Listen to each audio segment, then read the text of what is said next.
Hi, I'm Cooper Havensack, and for our Senior Action Research Project, we decided to raise awareness and educate people on the effects of medicinal marijuana and whether or not it should be legalized medicinally or recreationally, so that when it comes to vote, voters can be informed and make a decision that they believe in.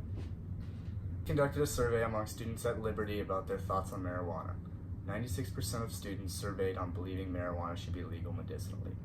81% said that marijuana has a bad stigma against it and is looked at negatively.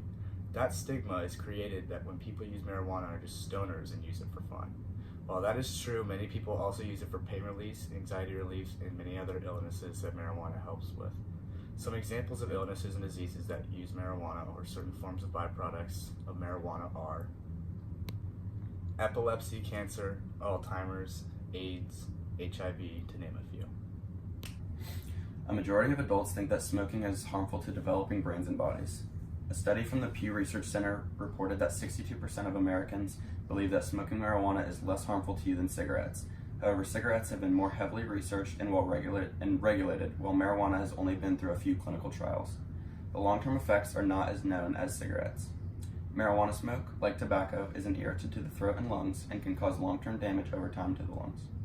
It also contains toxic gases and chemicals that can damage the lungs. Some marijuana users report having symptoms of chronic bronchitis. While the results aren't as significant as cigarettes, they are still far off of non-smokers' lung health. Some other effects are trouble thinking and general coherency, increased appetite and weight gain.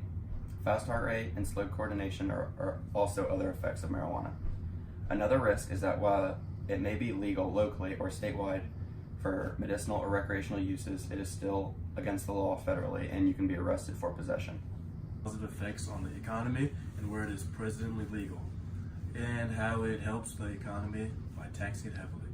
United News reports that according to the Colorado's Department of Revenue, $40 million from the retail marijuana excess tax has been distributed to the Marijuana Cash Fund program, which helps to fund capital construction projects for public schools, and the rest is transferred to the state public school fund.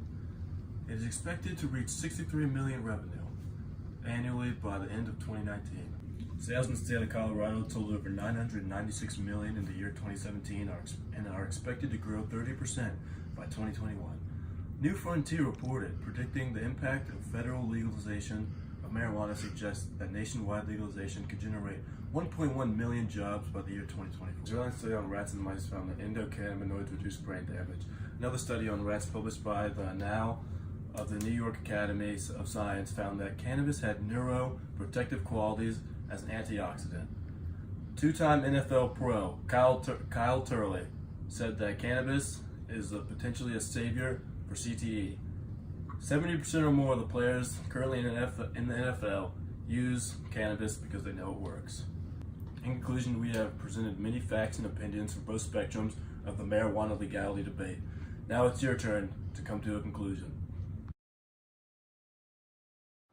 For our research, we conducted a survey among students at Liberty High School. Of the 102 responses we received, 96.9% of them said marijuana should be legal medicinally. Now this is coming from the youth of Powell and not the entirety of America. So, we found a study from the Pew Research Center that says that 62% of Americans believe it should be legal medicinally. The term medical marijuana means to use the whole plant and its extracts to treat symptoms of illnesses and other conditions.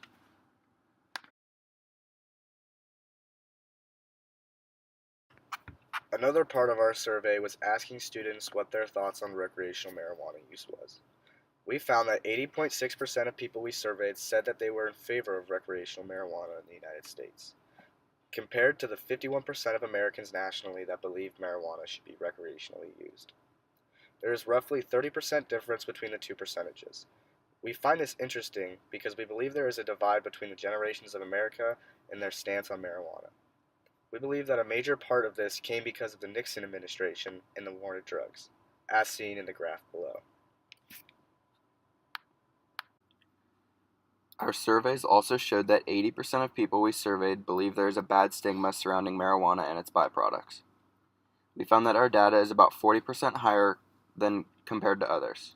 Civilize has partnered with PSB to conduct a survey of over 1,600 North American adults to explore modern cannabis culture. In total, 40% of people who don't use cannabis say it's because of stigmas and stereotypes. That's almost double the amount that say they're worried about health risks, which is about 24%. The action part of our research was that we made 50 flyers and printed them out and handed them to students at school. The flyers explained that our action was to have a meeting about people's thoughts on medicinal marijuana and what they thought could be done. The point of our meeting was to discuss both sides of the argument and not bring any bias to the table.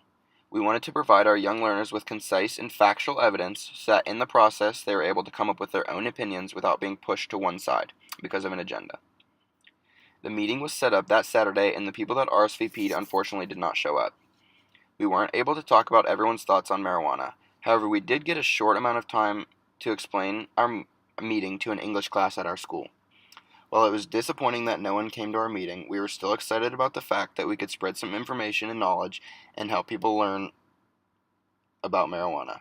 As it's always said, knowledge is power.